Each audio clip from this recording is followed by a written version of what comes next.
इंदर जी, जिस तरीके से ना कई लोगों के मन में जैसे कि बूम बना हुआ है मार्केट में एसआईपी को लेकर, लोगों का क्रेज बढ़ता जा रहा है इसको लेने को लेकर।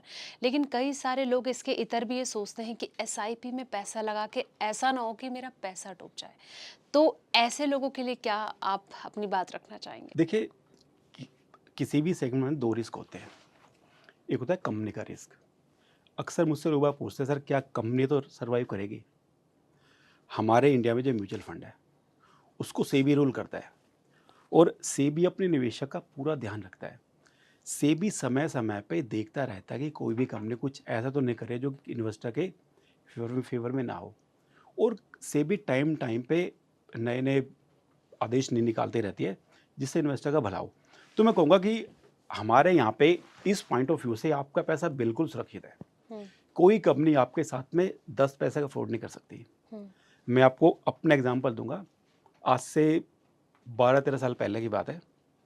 मैंने फ्रैंकलिन में इन्वेस्टमेंट किया था। मैंने पैसा रिडीम किया था। तो मेरा 30 पैसा कंपनी के पास में रह गया था। हम्म। मुझे 30 पैसे का डीडी बन के आया था। तो आपका पैसा बिल्कुल सुरक्षित है। कंपनियाँ सारी सेबी के अंडर में आती हैं और उस हिसाब से काम करती हैं।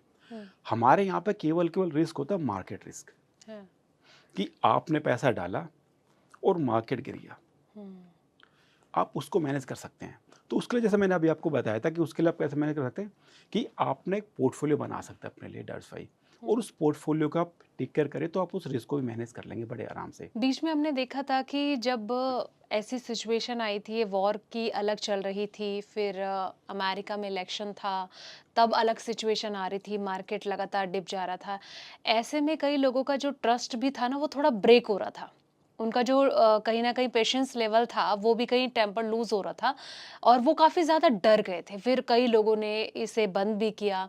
तो उस सिचुएशन के बाद से ना कई लोगों कहीं न कहीं अब क्या सिचुएशन आगे बन सकती है, इसको आप कैसे देखते हैं? देखिए, जब भी ऐसा टाइम आता है, तो एक्चुअल में वो लोग बाग जिनको क्लैरिटी नहीं होती कि हमें इन्वेस्टमेंट को कहाँ तक लेके जाना है, करना क्या है, दिक्कत सब ज़्यादा उनके साथ में होती है। जो कोई भी पर्सन बड़ा ही क्लियर होता है कि मुझे इन्वेस्टमेंट के साथ में करना क्या है, उनको बहुत ज़्यादा दिक्कत नहीं होती है। और ये ना केवल पहला फेज़ होता है। कोई इन्वेस्टर इन्वेस्टमेंट चालू करता है, जब मार्केट गिरता है, तो कुछ इन्वेस्टर निकल जाते हैं। हुँ। बट जो इन्वेस्टर रुके रहते हैं, वो रिटर्न बनाते हैं और वही इन्वेस्टर आगे जाके इन फेज़ों का फ़ायदा उठाते हैं। हुँ। मेरे वो इन्वेस्टर जिन्होंने 5 साल पहले चालू की थी एसआईपी, वो ऐसे टाइम पे सबसे ज़्यादा पैसा डालते हैं। जब मैं मार्केट डाउन हो। मार्केट में हुँ। मैं मेरा जो काम करने का मॉडल है वो एसआईपी का है। हुँ। मेरे सभी इन्वेस्टर एसआईपी करते हैं। पिछले 1 साल में मेरा बिज़नेस लमसम के थ्रू काफ़ी ज़्यादा हुआ था, क्योंकि मेरे जो पुराने इन्वेस्टर हैं, जिन्होंने पहले का टाइम देखा हुआ है, उन्होंने पैसा बहुत ज़्यादा डाला है। हुँ। उन्होंने अपनी एफडी का पैसा यहाँ डाल दिया, क्योंकि उनको पता था कि मार्केट ऊपर आएगा ही आएगा। अब नहीं आएगा, 2 साल के बाद में आएगा। अगर किसी को याद हो, जब कोरोना आया था, हाँ। कोरोना के टाइम पे मार्केट ज़बरदस्त गिरा था। उस टाइम बहुत से लोगों ने पैसा डाला था। मैंने 8 महीने में लोगों का पैसा डबल होते हुए देखा है, 8 हाँ। महीने में। हुँ। तो उस टाइम लोगों ने पेशेंस रखा और उसका फिर आपको फ़ायदा मिलेगा। ये कि आपको शॉर्ट टाइम पर नहीं होना है। चीज़ें आप बेसिक चीज़ें समझिए और आप बेसिक ही रहिए। बहुत ज़्यादा ना चीज़ों के बारे में सोचना, ज्ञान लेना सही नहीं रहता। हुँ। मैं हमेशा एक बात कहता हूँ, बहुत बार कुछ ना करना, करने से लाख गुना बेहतर होता है। हुँ।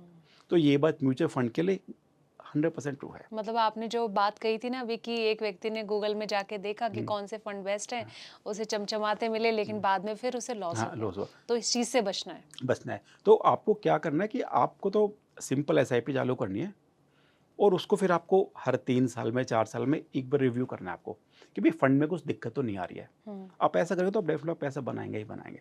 हुँ। फिर आपको कोई दिक्कत नहीं होगी। मैक्सिमम रिटर्न की कोई वो नहीं होती डेफ़िनिशन। एक अच्छा रिटर्न होता है, एक 15% अच्छा रिटर्न है। हुँ। 15% के हिसाब से कोई भी पर्सन अपने गोल पूरे कर सकता है। आपको 30% आपको नहीं बनाना है। हुँ। आपको रिटर्न इतना बनाना है कि आपका पीस ऑफ माइंड रहे, सेफ्टी रहे और आपका फ्यूचर का गोल बड़े आराम से पूरा हो जाए। हुँ, आपको इन्हीं पे चलना है। जो मैक्सिमम रिटर्न को चेज करता है वो रिटर्न नहीं बना पाता। मैंने देखा है लोग बाग क्या सोचते हैं, बहुत से लोग बाग, मार्केट गिरे तो पैसा डाल दो, उठ गया पैसा निकाल लो। ये लोग बाग कभी पैसा नहीं बना पाते। मार्केट को कोई भी टाइम नहीं कर सकता। जब लोग बाग सोचते हैं कि मार्केट गिरने वाला है तो मार्केट ऊपर चला जाता है। मैंने देखा कि लोगों ने मार्केट के बढ़ने पे पैसा निकाल लिया, उसके बाद में एक एक साल तक मार्केट लगातार बढ़ता ही रहा, हुँ, और जब मार्केट गिरने लगा तो उन्हें मौका ही नहीं मिला पैसा डालने का। हुँ, तो इसलिए चीज़ें सिंपल रखिए, एसआईपी चालू करिए, उसको टाइम दीजिए और अच्छा रिटर्न एंजॉय कीजिए। हुँ, भाई हमारा काम क्या है? आज कोई पर्सन नौकरी कर रहा है तो आपको दिमाग लगाना है कि आपके ऑफिस में आपका प्रमोशन कैसे हो। अब वहाँ पे आप अच्छा सोचिए। यहाँ पे तो फंड मैनेजर है, अगर मार्केट गिरता है तो फंड मैनेजर ऑलरेडी उस चीज़ का फ़ायदा उठा लेता है। आपको कुछ करने की ज़रूरत नहीं है। जैसे मैंने आपको बताया कि बैलेंस फंड होते हैं, डेट और इक्विटी वाले। हुँ, जब मार्केट बढ़ता है हुँ, तो इक्विटी पार्ट बढ़ जाता है। हुँ, फंड मैनेजर इक्विटी में से कुछ बेच देगा, हुँ, प्रॉफिट भी हो गया, और वो डेट में परचेज कर लेगा। जब मार्केट गिरा, उसके पास डेट में पैसा है, उसने डेट में से पैसा निकाला, सस्ते में इक्विटी खरीद लिया। तो हर फंड मैनेजर ये काम करता है। और सबसे मेन चीज़ क्या है कि जो फंड मैनेजर होते हैं, दे आर हाईली क्वालिफाई।